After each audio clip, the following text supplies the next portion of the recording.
നിന്റെ ആത്മാവിന്റെ ആഴങ്ങളിലേക്ക് ഇറങ്ങിച്ചെല്ലുന്ന ഈ വാക്കുകൾ വെറുമൊരു സന്ദേശമല്ല, മറിച്ച് നിന്നെ തകർക്കാൻ ശ്രമിക്കുന്ന ലോകത്തിന്റെ ബഹളങ്ങൾക്കിടയിൽ ഞാൻ നിനക്കായി ഒരുക്കിയ ഒരു സങ്കേതമാണ്. എന്റെ പ്രിയപ്പെട്ടവനെ, നീ ഇപ്പോൾ ഈ വീഡിയോ കാണുന്നത് വെറുമൊരു യാദൃശ്ചികതയല്ല, മറിച്ച് നിന്റെ ആത്മാവ് ഏറെക്കാലമായി ദാഹിക്കുന്ന ഒരു മറുപടിക്കു വേണ്ടിയുള്ള എന്റെ വിളിയാണത്. നിന്റെ ജീവിതത്തിന്റെ ബഹളങ്ങൾക്കിടയിൽ, ഡിജിറ്റൽ ലോകത്തെ തിരക്കുകൾക്കിടയിൽ എവിടെയോ എന്റെ ശബ്ദം നിനക്ക് നഷ്ടമായിട്ടുണ്ടാകാം. അതുകൊണ്ട് ഒരു നിമിഷമെല്ലാം നിർത്തിവെച്ച് എന്റെ ഹൃദയമിടിപ്പ് കേൾക്കാൻ നീ തയ്യാറാകുമോ? മിക്ക ആളുകളും അവരുടെ ഉള്ളിൽ കേൾക്കുന്ന ചിന്തകളെല്ലാം ദൈവത്തിൻ്റേതാണെന്ന് തെറ്റിദ്ധരിക്കുന്നു, അല്ലെങ്കിൽ എല്ലാ ചിന്തകളും സ്വന്തമാണെന്ന് കരുതി ഭാരപ്പെടുന്നു.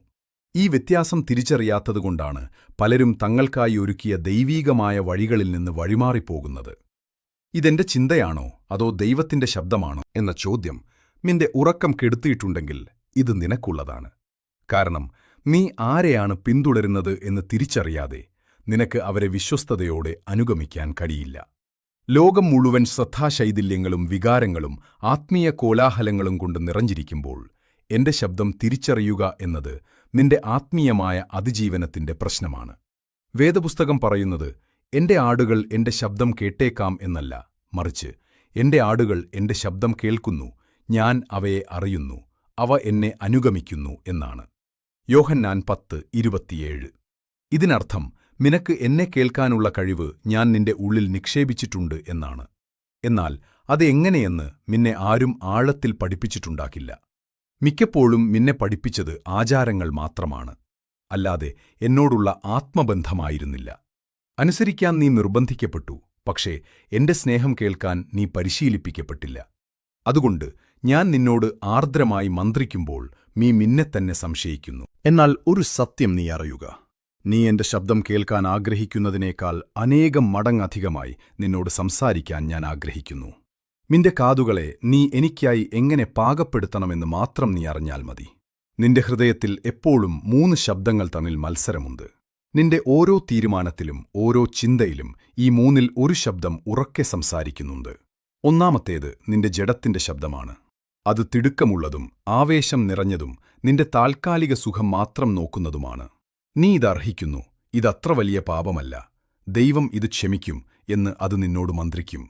നിന്റെ ജഡത്തിന് അനുസരണമല്ല വേണ്ടത്, മറിച്ച് എളുപ്പവഴികളാണ് വേണ്ടത്. ഗെത്സമനെ തോട്ടത്തിൽ എന്റെ ശിഷ്യന്മാരോട് ഞാൻ പറഞ്ഞത് ഓർക്കുക. ആത്മാവ് സന്നദ്ധമാണ്, പക്ഷേ ജഡം ബലഹീനമാണ്. മത്തായി 26:41. ജഡത്തിന് പ്രാർത്ഥിക്കാൻ താൽപ്പര്യം കാണില്ല. അതിന് ഫോണിൽ സമയം കളയാനോ നിസ്സാര കാര്യങ്ങളിൽ അഭിരമിക്കാനോ ആണ് താൽപ്പര്യം. അത് നിന്നെ ഒരു നിമിഷത്തെ സുഖത്തിലേക്ക് നയിക്കും, പക്ഷേ നിന്റെ ആത്മീയ ലക്ഷ്യം അത് തകർത്തുകളയും. രണ്ടാമത്തെ ശബ്ദം ശത്രുവിൻ്റേതാണ്. അത് അതിസൂക്ഷ്മവും വഞ്ചനാപരവുമാണ്. അവനൊരിക്കലും ഭയപ്പെടുത്തുന്ന രൂപത്തിലല്ല വരുന്നത്, മറിച്ച് നിന്റെ തന്നെ യുക്തിക്ക് മിരക്കുന്ന പാതിസത്യങ്ങളുമായാണ്. ദൈവം നിന്നെ ഉപേക്ഷിച്ചു, നിന്റെ ഭൂതകാലം അത്ര മോശമാണ്, നീ ഒരിക്കലും മാറില്ല എന്ന് അവൻ നിന്റെ ഉള്ളിലിരുന്നു പറയും. ഹവ്വയോട് ചോദിച്ച അതേ ചോദ്യം അവൻ നിന്നോടും ചോദിക്കുന്നു. ദൈവം ശരിക്കും പറഞ്ഞോ? ശത്രു എപ്പോഴും നിന്റെ വ്യക്തിത്വത്തെയാണ് ആക്രമിക്കുന്നത്. നിനക്ക് എന്നോടുള്ള ബന്ധത്തെ അവൻ ചോദ്യം ചെയ്യുന്നു. അവന്റെ ശബ്ദം നിന്നിൽ ലജ്ജയും ഭയവും സംശയവും ആത്മീയമായ തളർച്ചയും മാത്രമുണ്ടാക്കുന്നു. ആ ശബ്ദം നിന്നെ മറ്റുള്ളവരിൽ നിന്ന് ഒറ്റപ്പെടുത്തുകയോ കുറ്റപ്പെടുത്തുകയോ ചെയ്യുന്നുണ്ടെങ്കിൽ അത് എന്നിൽ നിന്നല്ല എന്നു നീ ഉറപ്പിക്കുക. മൂന്നാമത്തേത് എന്റെ ശബ്ദമാണ്. അത് സമാധാനമുള്ളതും വ്യക്തവും വിശ്വസ്തവുമാണ്. അത് നിന്നെ വെല്ലുവിളിക്കും, നിന്റെ തെറ്റുകളെ ചൂണ്ടിക്കാണിക്കും, പക്ഷേ നിന്നെ തകർക്കില്ല. നീ തിരിച്ചുവരാൻ അത് നിന്നെ വാത്സല്യത്തോടെ വിളിക്കും. ഭാരപ്പെട്ടവരും തളർന്നവരുമായുള്ളവരെ എന്റെ അടുക്കൽ വരുവിൻ, ഞാൻ നിങ്ങളെ ആശ്വസിപ്പിക്കും. മത്തായി 11:28 എന്ന് ഞാൻ പറയുമ്പോൾ അവിടെ ആശ്വാസമാണുള്ളത്, അല്ലാതെ ശിക്ഷയല്ല. ജഡം ആവേശത്തിൽ നിന്ന് സംസാരിക്കുന്നു, ശത്രു കുറ്റപ്പെടുത്തലിൽ നിന്ന് സംസാരിക്കുന്നു, എന്നാൽ എന്റെ ആത്മാവ് സത്യത്തിൽ നിന്ന് സംസാരിക്കുന്നു. എന്റെ ശബ്ദം തിരിച്ചറിയാൻ നീ നിന്റെ ഉള്ളിലെ നിശബ്ദതയെ സ്നേഹിക്കണം. ഞാൻ ആകാശത്തുനിന്ന് ഇടിനാദം പോലെ സംസാരിച്ചിരുന്നെങ്കിൽ ഇത് എളുപ്പമാകുമായിരുന്നു, പക്ഷേ മിക്കപ്പോഴും അത് നിശബ്ദവും ശാന്തവുമായ ഒരു മന്ത്രണമാണ്. എന്റെ ശബ്ദം എപ്പോഴും നീ വായിക്കുന്ന വിശുദ്ധ വചനങ്ങളുമായി യോജിച്ചുപോകും. നിനക്കിഷ്ടമുള്ളവല്ല, നിനക്ക് എന്താണോ ആവശ്യമുള്ളത് അതാണ് ഞാൻ നിന്നോട് പറയുക. പത്രോസ് എന്നെ സംരക്ഷിക്കാൻ ശ്രമിച്ചപ്പോൾ അവന്റെ വാക്കുകളിൽ സ്നേഹമുണ്ടെന്ന് തോന്നിയെങ്കിലും ഞാൻ അവനെ ശാസിച്ചു. കാരണം അവന്റെ ചിന്തകൾ മാനുഷികമായിരുന്നു. എന്റെ വചനമാണ് നിന്റെ ജീവിതത്തിലെ ഏറ്റവും വലിയ അരിപ്പ. രണ്ടാമതായി, എന്റെ ശബ്ദം നിന്നിൽ സമാധാനം നൽകും. ഏലിയാവ് കൊടുങ്കാറ്റിലും ഭൂമികുലുക്കത്തിലും എന്നെ തെരഞ്ഞു. പക്ഷേ ഞാൻ വന്നത് ഒരു നേരിയ മന്ത്രണത്തിലൂടെയാണ്. ഞാനൊരിക്കലും ശബ്ദമുണ്ടാക്കി ലോകത്തോട് മത്സരിക്കാറില്ല. മറിച്ച് നിന്നെ എന്നോട് ചേർക്കാൻ ഞാൻ സാവധാനം മന്ത്രിക്കുന്നു. മൂന്നാമതായി, എന്റെ ശബ്ദം നിന്നെ എന്നോട് കൂടുതൽ അടുപ്പിക്കും. വെറുമൊരു നിർദ്ദേശം നൽകി ഞാൻ നിന്നെ വിട്ടുപോകില്ല. മറിച്ച് ഒരു സുഹൃത്തിനോട് എന്ന പോലെ നിന്നോട് കൂടെയിരിക്കാൻ ഞാൻ ആഗ്രഹിക്കുന്നു. മോശയോട് ഞാൻ മുഖാമുഖം സംസാരിച്ചതുപോലെ നിന്റെ ജീവിതത്തിന്റെ ഓരോ ഘട്ടത്തിലും, നിന്റെ ജോലിയിലും, നിന്റെ കുടുംബത്തിലും, നിന്റെ സ്വപ്നങ്ങളിലും ഞാൻ കൂടെയുണ്ട്. ഞാൻ നിശബ്ദനായിരിക്കുമ്പോൾ ഞാൻ കൂടെയില്ല എന്ന് നീ ഒരിക്കലും കരുതരുത്. മരുഭൂമിയിൽ ഞാൻ നിശബ്ദനായിരുന്നു, എന്നാൽ പിതാവിന്റെ വചനം എന്നെ താങ്ങി നിർത്തി. നീ നിന്റെ ആത്മാവിനെ കേൾക്കാൻ പഠിപ്പിക്കണം. ഒരാളോടൊപ്പം നീ എത്രത്തോളം സമയം ചിലവഴിക്കുന്നുവോ അത്രത്തോളം അവരുടെ ശബ്ദത്തിന്റെ താളം നീ തിരിച്ചറിയും. എന്റെ കാര്യത്തിലും ഇത് സത്യമാണ്. അതുകൊണ്ട് ഇനിയും അടയാളങ്ങൾക്കായി പുറത്തു തിരയാതെ ഉള്ളിലെ നിശബ്ദതയിൽ എന്നെ തിരയുക. പ്രാർത്ഥന എന്നത് നീ സംസാരിക്കുന്നത് മാത്രമല്ല, നീ കേൾക്കുന്നതുകൂടിയാണ്. നീ പിന്തുടരുന്ന ആ ശബ്ദമാണ് നിന്റെ ഭാവിയെ നിർണയിക്കുന്നത്. എന്റെ ഒരു മന്ത്രണത്തിന് നിന്റെ ജീവിതത്തിലെ എല്ലാ അനിശ്ചിതത്വങ്ങളെയും മാറ്റിമറിക്കാൻ കഴിയും. നീ ഇന്ന് കടന്നുപോകുന്ന സാമ്പത്തിക പ്രതിസന്ധികളോ മാനസിക വിഷമങ്ങളോ എന്തുമാകട്ടെ, അവയ്ക്കെല്ലാം മുകളിൽ എന്റെ ശബ്ദം സമാധാനം കൊണ്ടുവരും. ഇപ്പോൾ തന്നെ നിന്റെ ഹൃദയത്തിൽ ഇങ്ങനെ പറയുക: ദൈവമേ, അങ്ങയുടെ ശബ്ദം തിരിച്ചറിയാൻ എന്റെ കാതുകളെയും ഹൃദയത്തെയും തുറക്കണമേ. അത് നമ്മുടെ നിത്യമായ സംഭാഷണത്തിന്റെ ഒരു പുതിയ തുടക്കമാകട്ടെ. ഞാൻ നിന്റെ കൂടെയുണ്ട്.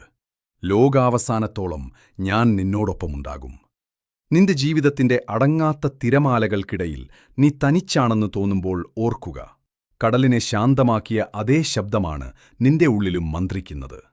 നീ നേരിടുന്ന പരാജയങ്ങൾ നിന്റെ അവസാനമല്ല, മറിച്ച് ഞാൻ നിന്നെ പുതിയൊരു പാഠം പഠിപ്പിക്കാൻ ഉപയോഗിക്കുന്ന അവസരങ്ങളാണ്. നിന്റെ കണ്ണീരിന്റെ ഓരോ തുള്ളിയും എന്റെ പാത്രത്തിൽ ഞാൻ സൂക്ഷിച്ചുവെച്ചിട്ടുണ്ട്. നിന്റെ വേദനയുടെ ആഴം എന്നേക്കാൾ നന്നായി മറ്റാർക്ക് മനസ്സിലാക്കാൻ കഴിയും? നീ ലോകത്തിന്റെ അംഗീകാരത്തിനായി ദാഹിക്കുമ്പോൾ നിന്റെ മൂല്യം അവർ നിശ്ചയിക്കുന്ന വെറും അക്കങ്ങളിലോ പദവികളിലോ ആണെന്ന് നീ കരുതുന്നുണ്ടാകാം. എന്നാൽ എന്റെ കണ്ണിൽ നീ അമൂല്യനായ രത്നമാണ്. നിനക്കായി ഞാൻ കരുതിയിരിക്കുന്നത് ലോകം നൽകുന്നതിനേക്കാൾ വലിയൊരു മഹത്വമാണ്. നിന്റെ ഹൃദയത്തിന്റെ വാതിലിൽ ഞാൻ മുട്ടിക്കൊണ്ടിരിക്കുകയാണ്. നീ ആ വാതിൽ തുറന്നാൽ നിന്റെ എല്ലാ ഭാരങ്ങളും ഏറ്റെടുക്കാൻ ഞാൻ തയ്യാറാണ്. ചിലപ്പോൾ നീ ചോദിക്കാറുണ്ട്, എന്തുകൊണ്ട് നീ നിശബ്ദനായിരിക്കുന്നു എന്ന്.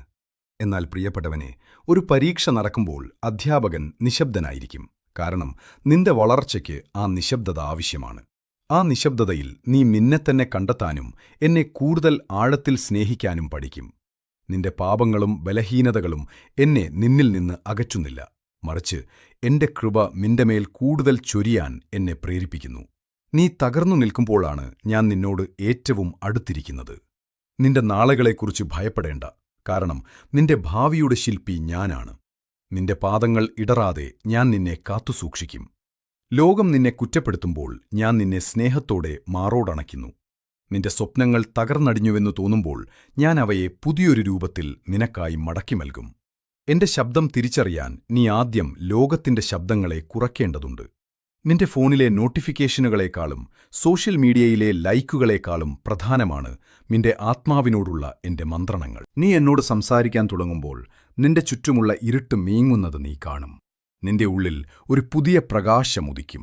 നീ മറ്റുള്ളവരുമായി നിന്നെ താരതമ്യം ചെയ്ത് നിരാശപ്പെടരുത്. കാരണം നിനക്കായി ഞാൻ ഒരുക്കിയ വഴി മറ്റാർക്കും നൽകിയിട്ടില്ലാത്ത ഒന്നാണ്. നീ ഒരു പരാജിതനാണെന്ന് ആരു പറഞ്ഞാലും അത് വിശ്വസിക്കരുത്.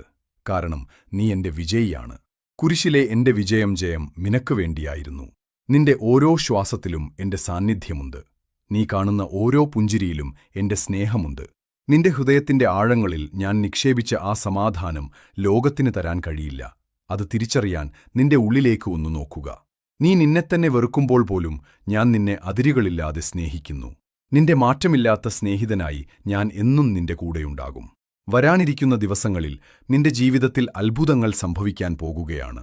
അതിനായി നിന്റെ വിശ്വാസത്തെ മുറുകെ പിടിക്കുക. നിന്റെ പ്രാർത്ഥനകൾക്ക് മറുപടി ലഭിക്കാൻ വൈകുന്നു എന്ന് കരുതി നീ തളരരുത്. ഏറ്റവും അനുയോജ്യമായ സമയത്ത് ഞാൻ നിനക്കായി വാതിലുകൾ തുറക്കും. നിന്റെ വിരൽത്തുമ്പുകൾ തൊടൊട്ട് നിന്റെ ആത്മാവിന്റെ ആഴം വരെ എന്റെ സസ്പർശനം അനുഭവിക്കാൻ നീ തയ്യാറാണോ?